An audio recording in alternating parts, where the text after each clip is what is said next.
Сатурн більше 20 років разом з вами.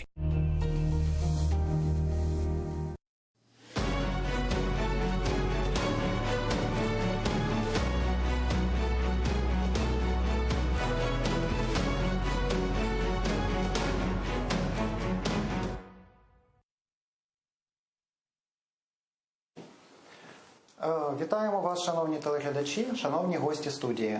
Ми розпочинаємо серію передач «Бізнес та влада» про ключові схеми тіньової економіки в нашій країні. У найближчих передачах завдяки нашим поважним спікерам, завдяки представникам влади ми дізнаємось про тіньові схеми, про посадовців, які за ними стоять, та про методи організації цих схем і про способи боротьби зі схемами. Доброго вечора. У рік подвійних виборів одна з найбільш обговорюваних тем в контексті аграрного бізнесу – це вводити ринок землі, і якщо так, то коли саме? Вже кілька років поспіль МВФ закликає Україну скасувати мораторій на продаж земель сільськогосподарського призначення. Світовий банк визначає аграрну реформу як нагальну та невідкладну для економіки України. Про це сьогодні говоримо з шановними учасниками нашої сьогоднішньої дискусії. Михайлом Соколовим, заступником голови Всеукраїнської аграрної ради, Алексом Лісітою, президентом Українського клубу аграрного бізнесу, Володимиром Чеповим, президентом Української бізнес-асоціації, Олександром Громико, президентом Української асоціації виробників, Іваном Мірошниченко, народним депутатом України, членом Комітету Верховної Ради з питань аграрної політики та земельних відносин, і Олегом Нівієвським, професором Київської школи економіки. Згідно останніх досліджень, найбільше бюджет України втрачає від офшорних схем, від контрабандних схем та порушення митних правил, від тіньового ринку землі та агропродукції, скрутки та інше. Від цих схем бюджет втрачає приблизно 200-250 мільярдів гривень на рік за оцінками незалежних аналітичних центрів. Я прошу вивести інфографіку номер 1, на якій саме зображено графічно ці схеми. І, як ви можете бачити, згідно оцінок профільних асоціацій та аналітичних центрів, саме від аграрного тіньового сектору бюджет втрачає від 22 до 37 мільярдів гривень на рік. В той же час від закритого ринку землі ми втрачаємо кілька відсотків додаткового зростання ВВП на рік, за даними Світового банку. Тема нашої сьогоднішньої програми – це тіньовий агросектор. На думку представників бізнесу, відкриття ринку землі допомогло б вирішити багато проблем. Наприклад, залучити інвестиції у сільське господарство та зупинити тіньове використання земель сільськогосподарського призначення. Але на заваді цьому вже 17 років стоїть мораторій на продаж земель сільськогосподарського призначення, який попередньо був запроваджений як тимчасовий захід для забезпечення врегулювання земельних відносин та створення інфраструктури ринку землі. Дію цього мораторію пролонговували вже близько 10 разів, сприяючи цим самим тіньовим схемам на ринку, за якими, по оцінкам різних експертів, десь 10% земель вже змінили своїх кінцевих власників. В мене питання перше до Олександра Громико. Олександре, як на вашу думку, чи дійсно відміна мораторію на продаж земель сільськогосподарського призначення допоможе зупинити ці тіньові схеми та скасувати корупцію в цій сфері? Да, добрый день, Александр Громыко, президент Ассоциации виробников электротехники. Я немножко не совсем по теме агро, то есть я на самом деле действительно не специалист в агро, так сказать, комплексе, секторе, но что я могу сказать, что мы, безусловно, общаемся с инвесторами, я также вхожу в Раду бизнеса, и в нашей Раде бизнеса есть, естественно, и аграрии, и у меня лично есть контакты хорошие, знакомые, которые работают в агробизнесе, я вхожу в ЮНИК, там, с бизнес-омбудсменом, и есть, в общем-то, точка зрения различных экспертов. Кто-то говорит, надо отложить землю. Лично моя инициатива – это ввести рынок земли с 1 июля, то есть ближайшего, через месяц. Его надо вводить, причем срочно, как можно быстрее.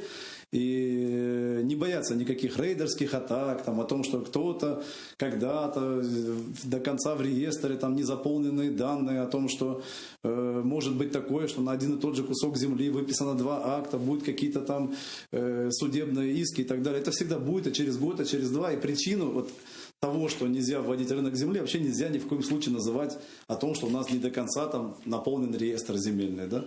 То есть, на мой взгляд, быть в составе стран таких, как Венесуэла, Куба, Северная Корея, то есть, Украина европейская страна, о чем мы вообще можем говорить? Я просто удивляюсь тем, которые категорически против рынка земли. Это не то, что популизм, это чистейшей воды лоббизм агрокрупных холдингов. Это лоббизм чистый. Потому что крупнейшие агрохолдинги арендуют, по большому счету, за копейки в сравнении с соседними Польшей, Францией, страны за копейки у наших фермеров. Я вам скажу, что через несколько лет назад я сам лично был свидетелем, как договаривались с арендатором, просто приезжал в село, и там о 2 мешках каких-то кукурузы шла речь. Это было всего несколько лет назад. Да, сейчас это уже цена немножечко поднялась. Но когда мы говорим немножечко поднялась, о том, сколько она поднялась, в разных регионах платят 800 гривен. В одном и том же регионе, взять Херсонскую область, да, платят 800 гривен, а есть хозяйства, там, которые платят 5000 гривен. И платят по безналу 5000 гривен. Откуда все налоги? Вот просто мы взяли, пересчитали, простой расчет. Вот Олег сказал, что 40 миллиардов гривен дополнительное поступление в бюджет. Сделали простой расчет. Конечно, понятно, что 5000 гривен это платят те, которые имеют максимальную эффективность со своей земли. Да? В данном случае там томаты выращивают. Да? Если бы все земли сегодня Украины, сельскохозяйственные, платили бы по 5000 гривен, и с них бы платили бы эти владельцы паевой земли, пока мы не говорим про открытый рынок земли, все налоги НДФЛ, 230 миллиардов бюджет дополнительных денег. Плюс 230 миллиардов, а не 40. Просто только если бы обрабатывалось и платилось вот эти 5000. Причем 5000, они способны, большинство компаний, большинство культур действительно способны платить. Потому что в рынке Польши намного больше платят. Украина это не просто аграрная страна, да, это страна чернозема, которого действительно это наше достояние, это народное достояние. Поэтому, когда мы говорим о тех ставках, которые есть в Польше, в Украине чернозем платится намного меньше, чем в Польше за землю. Но, конечно, надо вводить рынок земли, когда у каждой паевой, сегодня в среднем 3,5, по-моему, гектара земли, владелец пая, уже 1 миллион с лишним людей умерло. Они владельцы были земли, они уже умерли, они не смогли ее продать. Вот за все эти 25 лет свободы уже передаются, да, слава богу, хоть можно передать там по наследству, да, эту землю. Продать ее невозможно. Это Венесуэла, Северная Корея, Куба. Вот мы сегодня в одном ряду. Украина должна вводить рынок земли немедленно с 1 июля, как можно быстрее депутаты должны проголосовать. Это настолько очевидно, что даже не понимаю, как можно с этим спорить. Спасибо. Дякуємо, Олександра.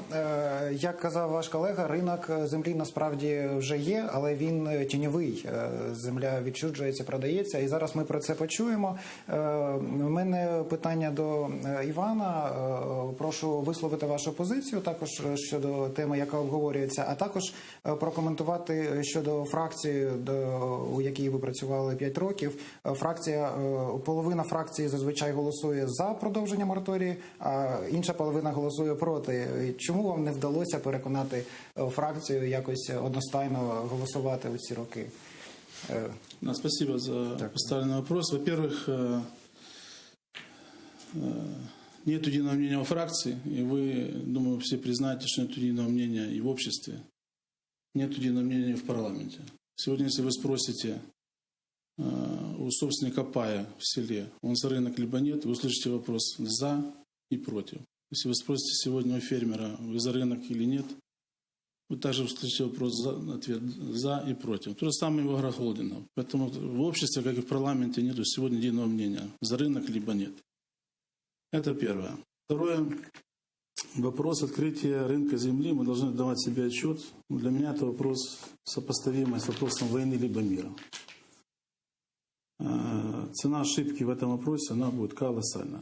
Поэтому мы, никто, не имеем права принять плохой закон, либо закон, который будет не принят участниками рынка, включая собственника самой земли, либо людей, которые на земле работают, товаропроизводителей.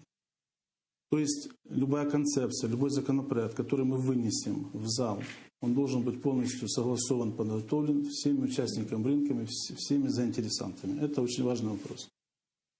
Почему, кстати, когда я общаюсь и с Мировым банком, и с МВФ, и с правительством, и с премьер-министром в рамках работы в комиссии, я всегда говорю, очень важно, что говорят наши коллеги и партнеры с МВФ, но плохой закон никто не рискнет вынести в зал. Почему? Потому что вынесут правительство.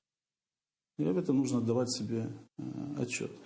Что касается политического, скажем, политиков, как они смотрят на рынок. Самые разнообразные мнения. Есть мнение, что рынка не должно быть никогда, что я считаю неправильно, это утопия. Я даже не буду называть имя политика, когда-то в дискуссии говорит, да пускай все собственники умрут, как было уже сказано, и вся земля вернется в собственное государство. Я говорю, это же неправда. Это же какое-то зазеркалье. Мы знаем, что де-факто рынок есть. По факту мы имеем практически 7 миллионов собственников, и мы говорим, что мы остановимся на полпути, пускай все умирают, и государство получит опять землю обратно. Есть мнение у политиков, что только государство должно быть участником на рынке. Есть мнение очень либеральное, как мы только что услышали, рынок нужно открыть еще вчера. Моя точка зрения, что, конечно, рынок должен быть. Те обстоятельства и ситуация, которая у нас уникально в Украине сложилась, мы ее сами такую создали, это театр абсурда, на самом-то деле, но мы его творцы. Мы должны найти свой украинский путь выхода из этой ситуации. Я считаю, что, да, нужно знать опыт, который есть в Европе, в других странах, но выход наш должен быть наш собственный. То, что есть сейчас, это неприемлемо. Люди не могут использовать свои конституционные права, воспользоваться правом собственности на землю. Второе. Мы живем в зазеркалье. То есть мы продолжаем мораторий, критикуем положение вещей в сельском хозяйстве в селе и продолжаем то, что к этому привело. И не предлагаем ничего нового. То есть это первая антилогика. Да? Вторая антилогика. Мы настолько запугали товаропроизводителя и фермера, что если будет рынок, он обязательно потеряет землю. То есть сегодня, если вы спросите фермера, вот год назад мы еще проводили опросы, вы хотите быть собственником, вы за рынок? Нет, большинство. А задаю же вопрос, вы хотите передать свою землю по наследству детям? Да. А как же вы против рынка и хотите передать по наследству? И тогда люди начинают говорить о страхах. На самом деле наша концепция, вот, которую мы разрабатывали с Украинской аграрной радой и с ассоциациями, мы сейчас к ней потом будет возможность поподробнее поговорить. На самом деле людьми правят страхи. То есть наш украинец, в генах которого заложено быть фермером, который 20 лет проработал на земле. Ты спрашиваешь, ты хочешь владеть землей? Он говорит, нет, не хочу рынка. То есть абсурд.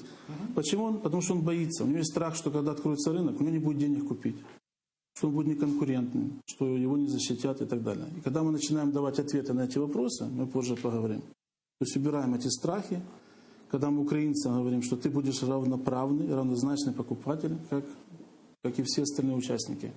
Тогда у людей пропадает страх. И еще важный аспект, конечно, де-факто рынок-то есть.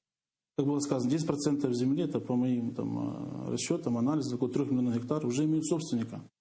Существуют схемы, я вам 4 могу назвать, обмен паями, и эмфитевзис, и получение кредита под залог прав на сам пай. И у нас была дырка в моратории. Мораторий один закончился, новый не продлили. И в эти даты, когда была дырка, там еще полгода покупали землю. Поэтому очень многим людям эта ситуация удобна. Для меня важен один аспект. Когда мы откроем рынок, хоть завтра, кстати, 2 момента важны. Первое. Производитель и собственник земли украинский должен быть равноправным, равнозначным и конкурентным покупателем, то есть иметь доступ к финансам, как и все остальные. Он не должен выйти против тяжеловеса, у которого есть деньги и ресурсы. Неважно, это большой холдинг или это маленький фермер.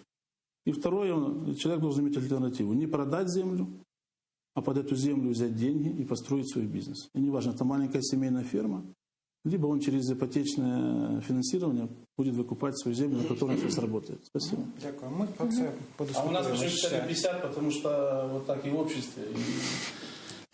Відображення. И в принципе, я считаю, это нормально.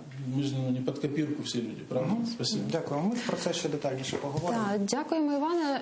До речі, шановні спікери, у нас відкрита дискусія. Ви можете долучатися і коментувати думки інших спікерів. Якщо ви маєте таке бажання, прошу прохання підняти руку. Будь ласка, Михайло. Вот, если говорить еще раз о фермерах и о том, почему у нас нет рынка земли. Потому что на самом деле и фермеры, и в принципе, и даже пайщики, и даже жители городов, они откровенно не верят в какие-то благие намерения властей. Они уверены в том, что их обманут, как их обманывали и обманули с той же приватизацией. Это факт жизни. И он, кстати, имеет под собой все основания. Вот когда начинают говорить, что надо ввести рынок земли прямо сейчас, ничего не сделав, то это такой способ, как сделать так, чтобы богатые стали еще богаче, а бедные еще беднее. То же, что было при приватизации. Потому что действительно сейчас нет инфраструктуры, нет возможности для людей, даже которые ведут этот бизнес, эту землю себе купить. Потому что средний малый фермер, он в принципе не может кредитоваться в банке. Он банку не интересен. Я про маленьких молчу, потому что у них даже финотчетности нет, поэтому он вообще как бы только ломбардное кредитование ему доступно с очень высокими ставками.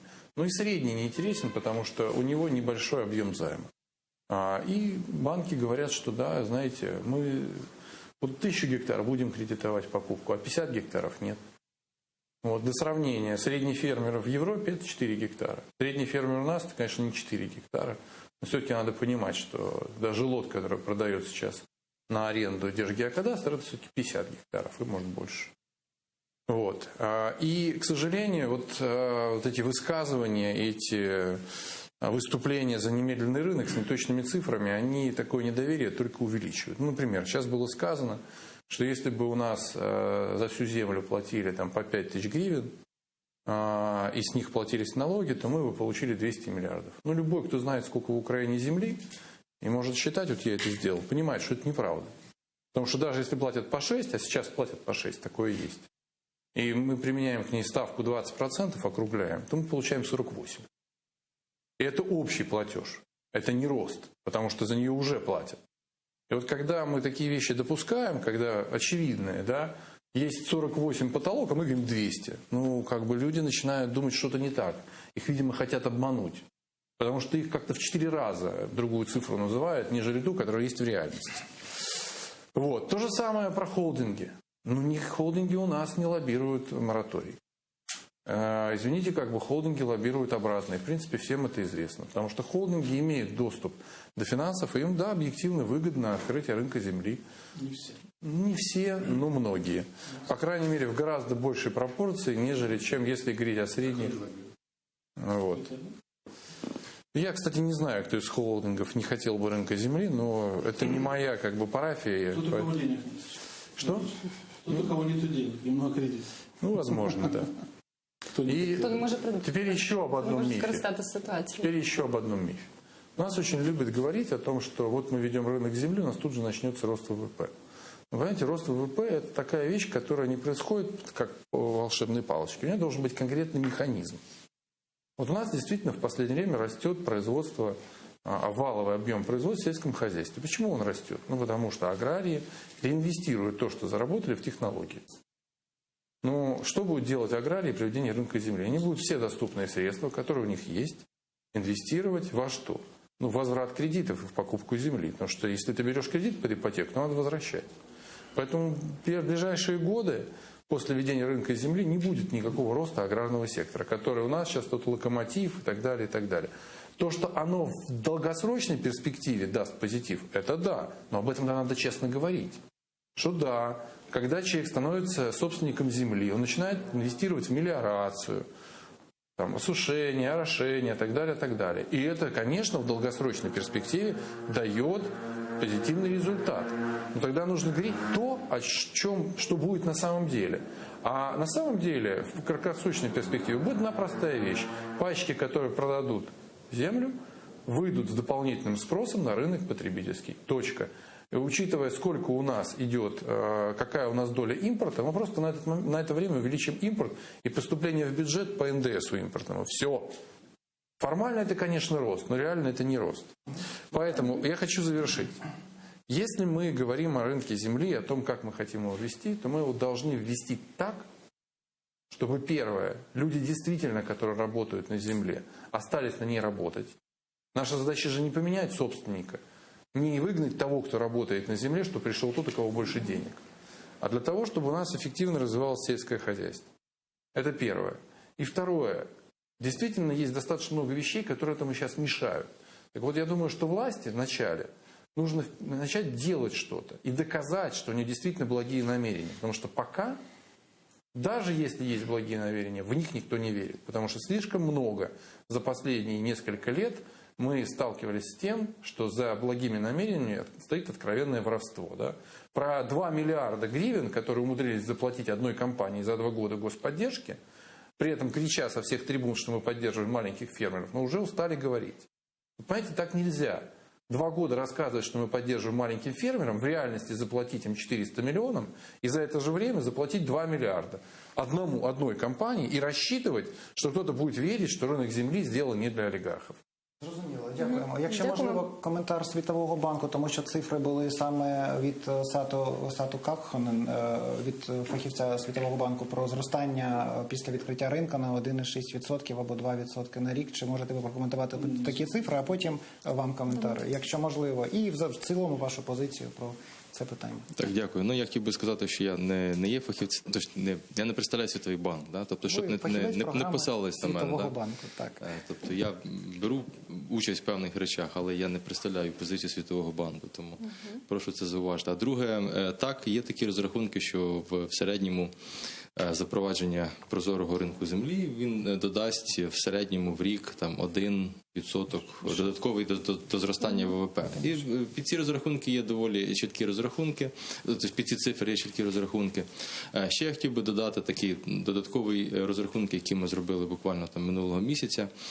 Ми порахували, наскільки шкідливо було для зростання продуктивності в сільському господарстві України в запровадженні цього мораторію. Тобто у нас є дані, починаючи з 95-го року, у нас є, так би мовити, такий живий експеримент, є функціонування сільського господарства до запровадження і після запровадження. Так ось, за нашими розрахунками, в середньому десь запровадження мораторію знизило зростання ВВП, продуктивності в сільському господарстві в середньому десь на 6%.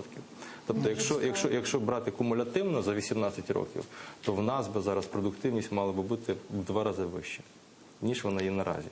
Тобто, якщо брати, наприклад, там врожайність там пшениці на зараз, я точно не пам'ятаю цифри, біля 5, по-моєму, тонн на гектар, то в принципі можна було досягнути там доволі таких гарних результатів. Да? І це дає відповідь на питання, а чому в нас додана вартість, яка генерується в аграрному секторі, зараз в 3 рази менше, ніж в Сполучених Штатах Америки. Хоча за одних технологій, в принципі, співмірні. Що в нас, що там. І в 5 разів менше, ніж в Німеччині і в Франції. Ось, я би хотів також сказати, Михайло сказав, що в нас ніби інфраструктура не готова до запровадження ринку землі. Це міф.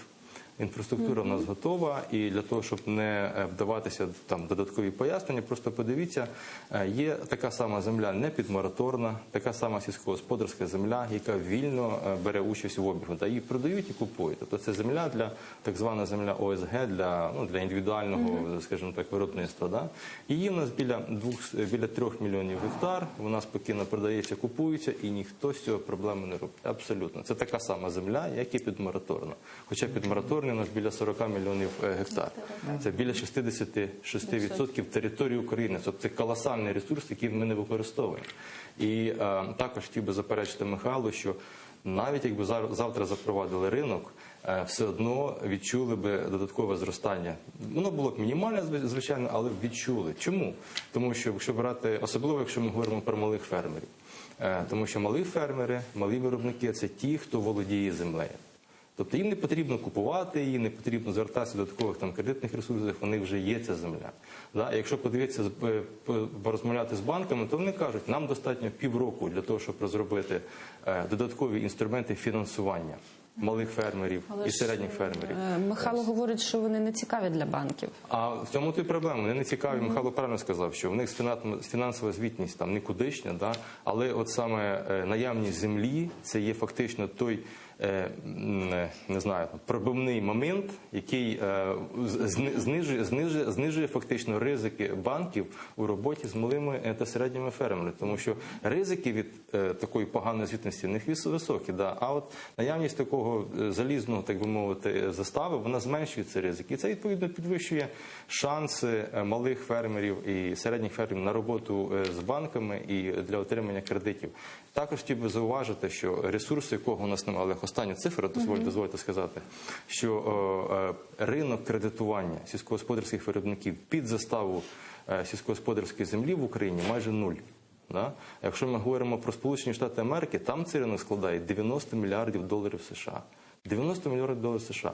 Якщо брати, наприклад, територію України і зробити її, так би мовити, співмірні розрахунки, у нас це може бути 10 мільярдів доларів США. Ну все одно це колосальний ресурс, який ми використовуємо. Дякую, Олеже Іване, будь ласка. А чи можете ви коротко. прокоментувати? Також у мене уточнення. А що ви скажете щодо того, що готова чи не готова в нас інфраструктура для відкриття ринку землі? Перше, хочу, щоб ми були чесними, да? Коли ми говоримо про найбільш, мабуть, важливий аспект сільського господарства про землю.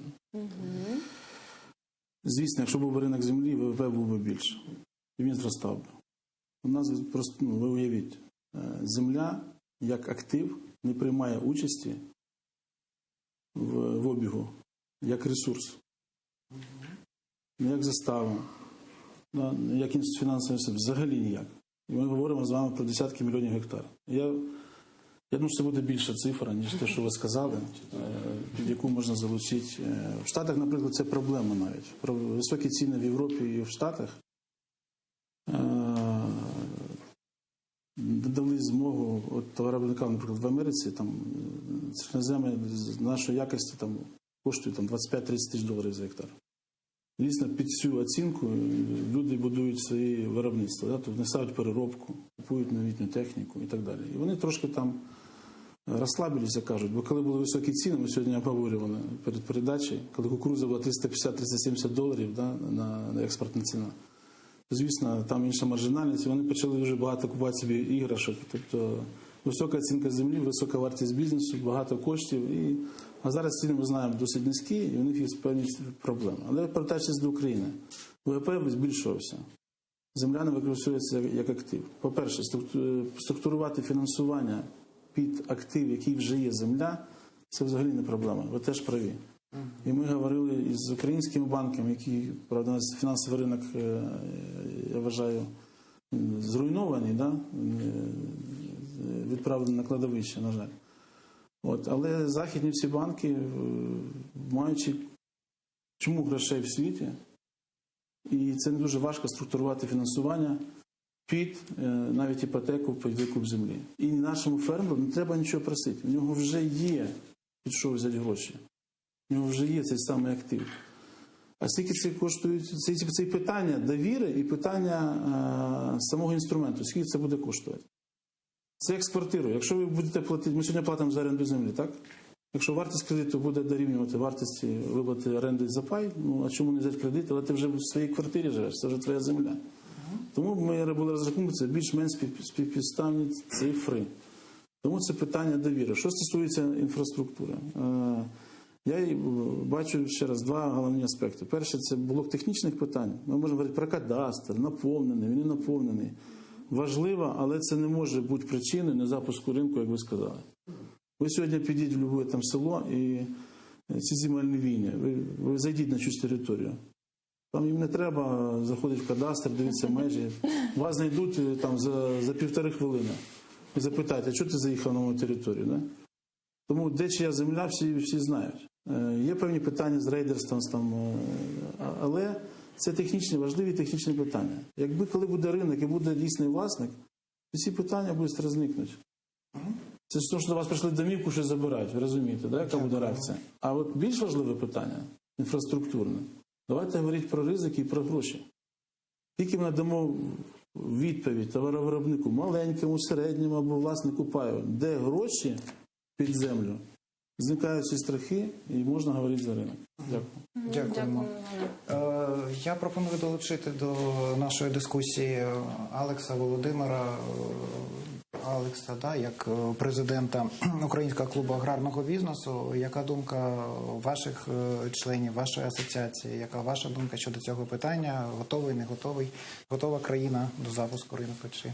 Дуже дякую. Чесно кажучи, я, як і наші члени, вже втомилися від дискусій. Ми про це говоримо 27 років поспіль шукаємо якісь шляхи вирішення.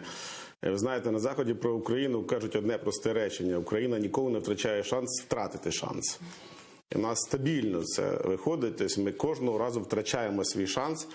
І, чесно кажучи, навіть не знаю, що додати, бо насправді нічого нового не було сказано і не скажемо ми. Бо ці всі питання, які ми з вами сьогодні проговорюємо, їх проговорювали сотні тисяч разів на всіляких форумах, на всяких круглих столах, на телебаченні і так далі. Ну, абсолютно нічого не скажемо нового. Я, чесно кажучи, дивуюся взагалі, чому цю тему піднімати зараз, бо насправді треба просто-напросто починати працювати або законодавством, або починати з людьми. Ну, щось треба робити. Ну, насправді ми просто нічого не робимо. Якщо я говорю, що Україна ніколи не втрачає шанс втратити шанси, мова йде про те, що ми постійно запізнюємося, бо треба робити все своєчасно. Росія зробила ринок землі в 2002 році. Коли прийшов Путін до влади, через коліно прогнув Думу, запустив ринок землі. Хоча суперечки величезні були в Росії на той час. І ринок працює 17 років. Проблем в Росії немає. Ситуація точно така сама, як у нас була. Були паї, була державна земля, були великі дискусії, що прийдуть китайці, араби, заберуть російську землю. Була велика дискусія про те, що ми втратимо все. Все працює. 17 років в Росії ринок працює як колокольчик. І нема проблем. Якщо ми подивимося на Україну, подивіться на трубу знамениту нашу, яку ми носилися 25 років, казали, трубу віддавати нікому не можна. Бо це наша національна гордість, ми її законами обклали були цю трубу. Зараз ця труба нікому не треба. Ми втратили той шанс, коли можна було запустити якогось інвестора, спільно цю трубу, газотранспортну систему всю використовувати. Зараз ще рік, два, три, і ця труба нікому не треба буде, повірте мені. Зараз ми говоримо те саме про дуже багато речей, такі самі, як казино, наприклад. Да? От ми говоримо зараз, по суті, про легалізацію ринку землі, бо він існує. Його треба лише легалізувати, зробити. У нас таких нелегалізованих речей стільки багато. У нас є казино, які будь-то би наче в нас є, і будь-то би наче нема. У нас є така тема дуже цікава, знову ж таки, як ГМО, бо воно, в принципі, як секс в Радянському Союзі, наче є і наче нема. І якщо говорити, то багато речей таких. Да? Мені здається, тут я погоджуюсь з Іваном, що треба просто-напросто відкрити очі і починати говорити правду. Ринок землі є, він існує, люди торгують по 2 гектари, по різними схемами. Багато різних можливостей є. Знову ж таки, суспільство розколоте, дуже багато людей не розуміють, треба вести просвітницьку роботу, особливо в селах, бо дуже часто трапляються такі речі з тим самим Темзисом. Да? Цього року вони... Саме цікаве, що відбувається в селі, до речі, то коли проводиш опитування в одному селі, то мінімум 70% скаже, ми проти ринку землі. Завтра знайдеться один, який скаже, дайте мені тут треба гроші, будинок побудувати, там хтось захворів, амфітемзис. Тільки він оформив амфітемзис, 70% прийдуть, оформлять амфітемзис і продають землю. Як тільки побачили, що гроші зайшли, все, всім уже земля не треба, вже готові продавати. Тому я, чесно кажучи, в жодні такі опитування не вірю, бо вони абсолютно не відображають ситуацію. Абсолютно не відображають ситуацію. Вони відображають думку якраз в цей момент, коли опитували. Якщо ви запитаєте 2 години пізніше, думка буде абсолютно інша. Абсолютно інша. І тому я вам скажу, що насправді люди готові продавати землю. Я більше ніж переконаний. Є питання дійсно щодо безпеки діяльності фермерів і не тільки фермерів. Тому їм треба гарантії, бо немає впевненості в тому. Але за великим рахунком, знову ж таки, ми ходимо по колу 27 років. Люди добрі, скільки можна далі ходити? Треба просто-напросто вже щось робити.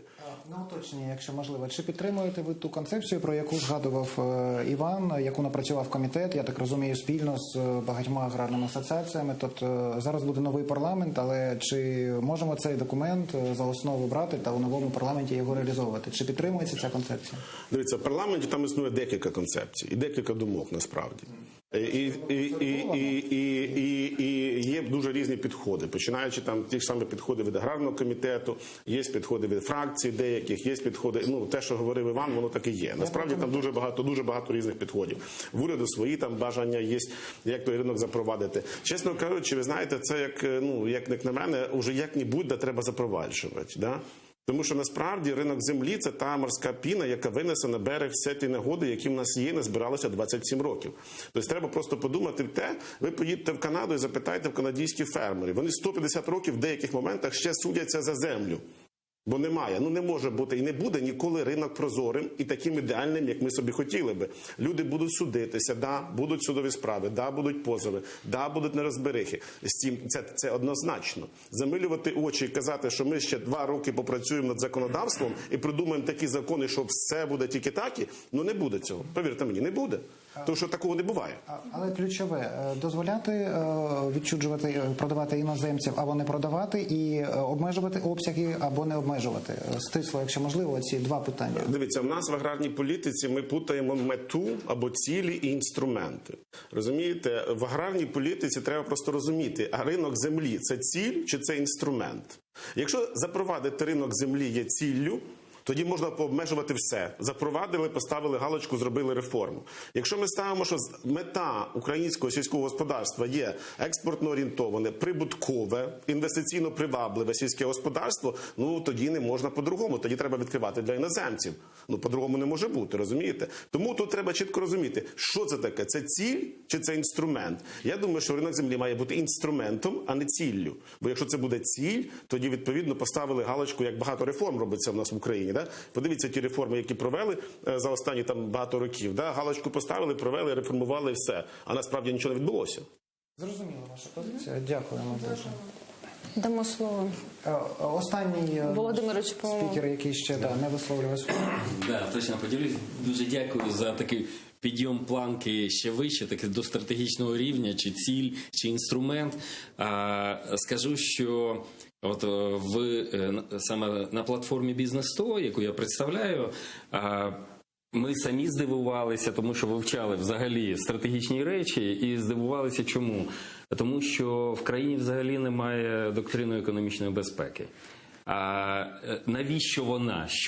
Що вона дає? І вона є точно у всіх сусідів, і навіть у агресора є доктрина економічної безпеки, в Україні немає. Це стратегічний документ, який позначає загрози. От ми тут про довіру, про загрози, про жахи, які є у селян і все інше. Але ж в кожній країні, яка є сусідом з нами, є такий документ, і аграрна тема – це одна з чи загроз, чи оцих потужних інструментів, які можна використовувати для підвищення ВВП і все інше. І я дуже радий те, що учасники бізнес-спільноти «Бізнес-100», вони за свій кошт, вони найняли 3 інститути, які все-таки розробили доктрину економічної безпеки. Я дуже радий, що нам здається, що саме зараз, коли нова влада і все інше, що ми точно запропонуємо, тому що може імплементувати доктрину тільки президент. Вона має йти від РНБО, від Інституту стратегічних досліджень, але ж сама імплементація має бути зроблена президентом, як подача документу. І я можу сказати, що там є описані абсолютно всі загрози і позначені, і там є законопроекти, які, до речі, ви обговорюєте, там також це комплексний документ. І мені здається, що державі оці 27 років не вистачало стратегічного, не просто бачення, а стратегічної рамки, де описані всі ці загрози, жахи і перехід до довіри через виконання, через уникнення оцих загроз. І тому точно я радію, що напевно з'являються ці інструменти, і ми просто разом спробуємо якось просунути саме цю ініціативу. І точно я впевнений, що ваші думки, вони просто вкладуться в цю технологію, і ми отримаємо дійсно рішення вперше стратегічно за оці наші 20 з чимось років, майже 30 років. Чи вірно я зрозумів, що закритий ринок землі, це також ви його оцінюєте як одну з загроз, яку необхідно описати в цій доктрині, щоб РНБО його прийняли і терміново на це реагувало? Чи, можливо, ви вже дослідили і це розцінюєте як інструмент? Безумовно. це не просто ми, це не просто бізнесмени, це ж дуже професійна, експертна робота 3 інститутів високого рівня експертів, які опрацювали всі напрямки. І, безумовно, це можливості. Якщо загроза ліквідована, то це суперможливість. І ринок землі – це також одна з таких можливостей, якими можна скористуватися. Безумовно, є застереження? Безумовно, є. Тому що, точно, і в Росії точно є, коли пройшов ринок землі, точно деякі втратили свої бізнеси, тому що там свої розборки і все інше. Але ж не можна стримувати, треба просто, зараз є дуже багато технологічних рішень, як запобігти оцим ризикам.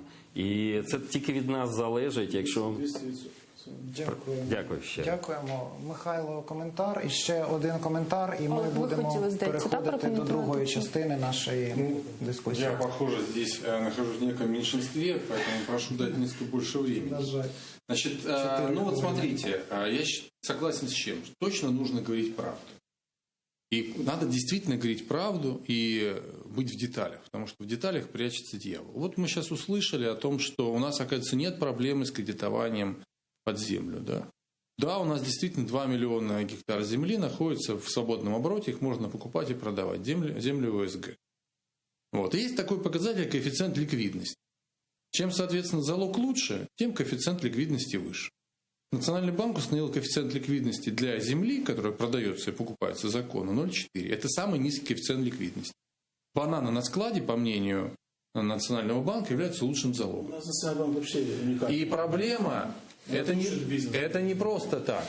Это действительно так, потому что этот залог является очень рисковым. Потому что сейчас можно там подвинуть границу чуть-чуть. И это уже другой кадастровый номер. И уже это не залог. И банки говорят о таких случаях. И много других махинаций, которые просто сбивают залоги. Поэтому для них эта земля рисковая. И это отражено в коэффициенте ликвидности, установленном Национальным банком. Поэтому проблема есть. И когда мы начинаем говорить, что ее нет, а цифры показывают, что она есть, это говорит о том, что мы что-то привираем слегка. Идем дальше. Значит, вот опять мы сейчас услышали о росте продуктивности в 90-х годах. Ну, конечно, когда мы двигаемся с нуля, у нас большой рост продуктивности. А когда мы достигли какой-то базы, у нас что происходит с ростом продуктивности? Он замедляется. Потому что когда вы от низкой базы считаете, конечно, у вас в процентах будет высокий рост. А когда у вас уже есть какая-то достигнутая база, то у вас рост будет меньше. И это тоже всем известно. Поэтому сравнивать 90-е годы, когда мы были просто в крахе, с 2000-ми, да, некорректно. И тут рынок земли ни при чем. Просто база для сравнения должна быть корректной. Идем дальше. Я просто был вынужден вот так вот отмечать себе, да, что тут было сказано. Значит, расчеты о ВВП. Вот все время говорят, мы провели расчеты роста ВВП. Простите, любой расчет должен базироваться на какой-то идее. То есть, что такое расчет? Я вначале пишу модель, говорю, вот оно будет работать вот так. А потом уже под эту модель закладываю расчет. Вот я не слышу, какая модель показывает, что от введения рынка земли на следующий год будет рост 1%. Объясните, в чем ее суть. Вот я говорю, первый год будут просто продажи. Аграрии уйдут в то, что будут занимать деньги. Они не будут развивать в это время производство. Невозможно одновременно занимать деньги для того, чтобы купить землю, и тут же еще их инвестировать в развитие производства. Либо одно, либо другое. Если кто-то рассчитывает, что пайщики, которые продадут землю, подчеркиваю, которые продадут землю, начнут вдруг резко развивать национальную экономику, то у меня вопрос, а что они до сих пор этого не делали? У нас куча людей продали, например, свою землю в селе Счастливым. Оно стоило $5000 за гектар. Да? Никто из них ничего не развивает. Купили джипы и привет. Нет там ничего. Это правда. Значит, идем дальше. Вот у нас, оказывается, нет проблем с накладками.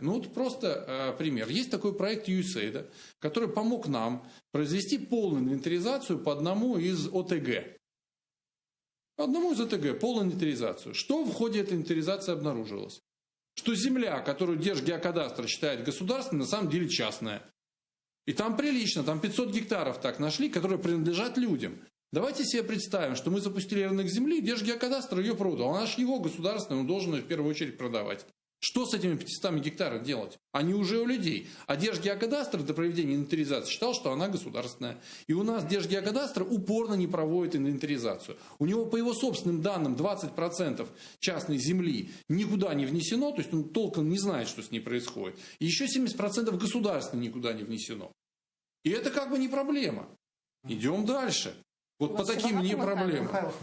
Понимаете, в чем дело? Я тогда хочу подвести простую вещь. Нельзя говорить вещи, которые не опираются на факты. Нельзя говорить вещи, которые не опираются на факты.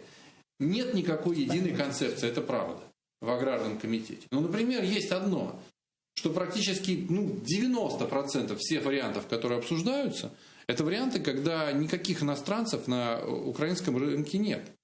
И, кстати, у нас их и сейчас особо нет, но что-то это не мешает украинскому сельскому хозяйству расти. И расти быстрее, чем другие отрасли национальной промышленности. Хотя мы находимся в тех же самых рисках, в тех же самых проблемах. Но вот растем. Благодаря чернозему. Колеги, по хвилині. У нас прекрасна Олег земля. хотів прокоментувати Поэтому, несмотря таку ни на что, мы растем. Три Емоційний виступ відповіді Михайла. по хвилині, і ми уходимо на невеличку перерву. Оскільки основні зауваження Михайла були до мене, так би мовити, то я хотів би, яка база для я хотів би дослідження? відповісти принаймні на 3 запитання чи зауваження, які Михайло сказав. Низька ліквідність землі, вона зумовлена мораторієм. І все. На эти земли мораторий не распространяется. Не может быть низкая ликвидность того, что Михайло, можно дайте відкоментувати колезі. Извините, обусловлено тем, что что-то другое нельзя. Ну это ж нонсенс. Ліквідність низька через те, що в нас є мораторій. І все. Це незаконно, по закону. І ніхто не буде бавитися, чи це законно, чи незаконно. Просто і все. Такий коефіцієнт. Далі, розрахунки. Під кожну цифру можу показати розрахунки. Якщо цікаво, да, я можу надсилати. Це проводили в Київській школі економіки, так? Так, в Київській школі економіки недавно зробили таке дослідження, і це фактично через місяць буде доступно всім, хто бажає подивитися ці розрахунки. І забув останній коментарі, так що краще передам мікрофон Івану. І Алекс хотів ще хвилиночку. Раніше був Іван, і потім Алекс, і ми завершуємо цю частину і переходимо до не менш цікавої частини. Я коротко. Нацбанк коментувати не буду, бо це вредитель. Тому що робив В усіх аспектах. В усіх аспектах шкодить, чи що? Він тормозить розвиток економіки останні роки, а не тримає розвитку. Це раз. Друге. ВВП буде зростати, може, не в перший рік, але воно буде, тому що ми вводимо в обіг такий актив, як український чорнозем. Ми вводимо в актив десятки мільярдів доларів. Не може не зростати ВВП. Це раз. Друге. Питання переробки, все інше. Поки людина не буде власником, він не буде будувати переробку на цій землі. От в мене в оренді 10 тисяч гектар, наприклад. Да? В мене є елеватор, в мене є млин, і потім раз я втрачаю оренду. Що я роблю з цими активами? Я буду будувати більше переробку? Давайте не будемо дурити один одного. Тому ВВП буде зростати, може не в перший рік, другий, в третій, і це буде зовсім інші темпи зростання. Це може бути той етап та платформа для бусту економіки, для такого поштовху. Третє. Якщо ми не напишемо самі цей закон, за нас його напишуть. Це те, що я кажу колегам товаровиробникам. Не треба ховатися. Ви ж розумієте, цей мораторій і ця вся ситуація була довгий період часу вигідна багатьом гравцям. Що за ринок? Та просто той, в кого є гроші, то і за ринок зараз. Давайте правду казати. В холдингу, який є ринок, той за ринок. Холдинг, який в кредитах отак, і розвалюється, той не за ринок. Те саме фермер, у якого є подушка фінансова, він за ринок. В кого нема, він не за ринок. Потім вже довіра, потім все. Тому, те, що я казав, для мене, я не буду голосувати ні за якийсь законопроект, який я навіть активно розробляю, якщо там не буде відповіді, де українському власнику-виробнику взяти гроші. Він має бути таким же покупцем, як і всі інші. Що стосується проблем? Кадастр, кордони, ми знаємо рейдерство, ти знаєш, як ми займаємося і боремося в рамках бізнес-варти проти рейдерів. Це проблема, це говорить, це біда. Давайте будемо чесними. А якщо ми скажемо тим мільйонам померлих власників? Кожен рік вмирає 80 тисяч людей, власників паїв. 400 тисяч вже паї є незапитані, нема правонаступників. Давайте я наведу ці приклади. Що ми їм пояснимо? Будемо прикриватися, що у нас є 10 чи 100 спорів по якимсь там межам? Так давайте задамо за мільйони людей. Далі, пускати іноземці. Це, як ви казали, це який ми хочемо ринок. Якщо ми хочемо максимальну ціну, ми його максимально відкриваємо. Доступ конкуренції іноземців. Я вважаю, не можна цього зараз зробити. Навіть це буде вартувати збитків власнику паю. Чому? Кого ми захищаємо? Що власника паю відкриває максимум ринок. Хай заходять іноземці, хай всі заходять, максимальна ціна, вони продали. Той, хто пішов навчатися, той купив машину, той відкрив бізнес. Це їхнє право. Але ж це буде несправедливо, якщо ми маємо підтримати, перш за все, українця. Той, хто на ній працює. Тому певний час я б не пускав іноземців. Кажу, як є. До речі, ми будемо не одні в Східній Європі, хто має обмеження щодо допуску іноземців. Будь ласка, дуже коротко добавлю. Дуже часто не приходиться слухати тези про те, що якщо завтра буде запущений ринок землі, то відповідно всі побіжать швидко викупати землю, не буде грошей на техніку, там на технології і так далі. Я абсолютно не погоджуюся з цим, бо насправді всі не побіжать, аби всі не почнуть продавати. Тому цього не буде точно. Я думаю, що максимум це 20% ті, хто будуть продавати і будуть купляти. Тобто це розтягнеться процедура на 10 років. Потім добавте до всього, не забувайте, що зараз згідно діючого законодавства мінімальний срок оренди прописаний – це 7 років. Більшість компаній аграрних, малі, великі, підписалися і перепідписали договори на довгий тривалий період. Відповідно, якщо інвестор буде заходити, а у цей клаптик землі вже заорендований до 38-го року, то який зміст мені її викупати зараз, засидіти на цій оренді там, да? Тобто, треба просто розуміти ті факти, які є, і там не буде такої біганини, що завтра побігли, всі бистренько вклали. Цього не буде. Я думаю, що сама процедура ринку розтягнеться мінімум на 10 років. Мінімум на 10 років. Дуже дякую. Останні 30 секунд. 30 секунд. Я хотел сказать о том, что вот было сказано, нельзя продавать иностранцам. Найдется способ, если иностранцы захотят, зайдут через украинские ООО, поставят туда украинцев, в Дубаях, вообще в Эмиратах, чтобы вы понимали, совершенно официально можно брать номиналов, арабов. Они номиналы, они отказываются сразу от своих долей, вы входите, вы де-факто вы акционер этой компании, а там вроде бы как араб. Поэтому не надо никаких вот этих условий. Пусть заходят, покупают, платят доллары сюда, в Украину, нашим бедным сельчанам, понимаете? Для того, чтобы они... Более того, мы же должны понимать, что у нас огромные выплаты в ближайшие 4 года. У нас сумасшедшие выплаты у страны.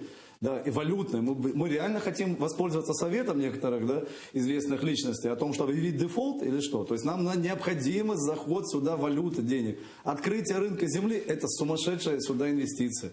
И если пойдут иностранцы, да ради бога. Есть великий реформатор Каха Бедукидзе, к сожалению, покойный, да, он говорил, все продается, кроме чести и совести. Они в Грузии сделали большую приватизацию. Я согласен, что земля, мы вообще давно, мы на 20 лет опоздали, надо было давно вводить рынок земли, но продать надо вообще все государственные предприятия. Вот я за либеральную. А почему не продать Укрзалезницу? Почему, если не зайдет французский АТР, извините меня, железная дорога скоростная, это частный инвестор, и зайдет и купит нашу Укрзалезницу? Да я буду только счастлив, у нас будут скоростные дороги. Мы, может, гиперлуп действительно по-настоящему получим, только уже не в шутку, а по-настоящему. Атомные станции может зайти американцы, могут зайти японцы. Можно не давать целиком, подождите, можно дать 40%, продать долю 30-40%. Но я считаю, что коррумпированное сегодня в основном это государственное предприятие. Это источник коррупции. А если мы устроим большую приватизацию и предприятия, и земли, это сумасшедшая инвестиция. Это сотни миллиардов, уже не гривен, а долларов. Дуже На дякуємо. рынке атомных электростанций сейчас остался один игрок. Дуже дякуємо. Колеги, це ми обговоримо в перерві. Дуже дякуємо на цій позитивній ноті. Ми перервемось на невеличку паузу, 2 хвилини. Інформаційними партнерами програми є Українська рада бізнесу та Фонд підтримки економічної безпеки. За 2 хвилини ми повернемось.